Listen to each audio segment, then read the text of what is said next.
மழை. ஓயாத மழை. ஏரி நிறைந்து வழியும் அளவுக்கு மழை. அந்த ஏரி நீர் குளிர்ச்சி அடைந்து விட்டது. அந்த குளிரை தாங்க முடியாத ஒரு தவளை மழை ஓய்ந்ததும் சற்று தூரத்திலுள்ள ஒரு கிணற்றுக்கு வந்தது. கிணற்று நீர் வெது வெதுப்பாக இருக்குமே என்பதால் கிணற்றிற்குள் குதித்தது. அந்த கிணற்றில் பல காலமாக வாழ்ந்து வந்த ஒரு தவளை இந்த புதிய தவளையை வரவேற்றது.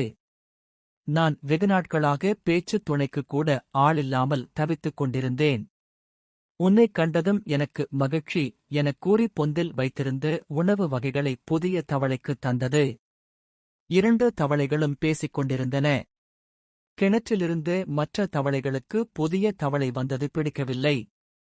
இங்கே கிடைக்கும் உணவு நமக்கே போதவில்லை. இதில் புதிய விருந்தாளி வேறு என கவலைப்பட்டன. புதிய விருந்தாளியை எப்படியும் துரத்திவிட முடிவு செய்தன. 2 தவளைகளும் பேசிக் கொண்டிருப்பதை அருகே சென்று வேடிக்கை பார்த்தன. அப்போது அக்கிணற்று தவளை ஏரித் தவளையிடம், நண்பனே, நீ இத்தனை நாளும் எங்கே தங்கியிருந்தாய் எனக் கேட்டது. நான் ஏரியில் தங்கியிருந்தேன் என்றது ஏரித் தவளை. ஏரியா? அப்படியென்றால் என்ன எனக் கேட்டது கிணற்றுத் தவளை. இந்த கிணற்றைப் போன்ற பெரிய நீர்நிலை. அதில் மீன், ஆமை, முதலை ஆகியவை உண்டு என்றது ஏரித் தவளை.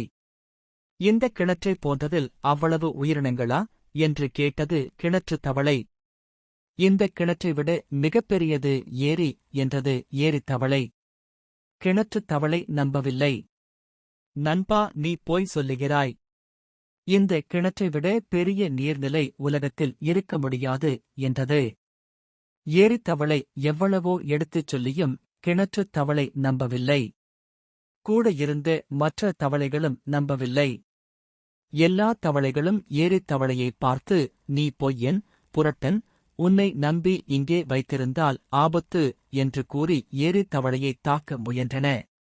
அப்போது கிணற்றிலிருந்து நீர் எடுக்க ஒரு பெண் தோண்டியை இறக்கியபோது அதனுள் தாவிச் சென்று குதித்த ஏரித் தவளை தோண்டித் தண்ணீருடன் மேலே சென்றது. தாவிக் குதித்து ஏரி நோக்கிச் சென்றது.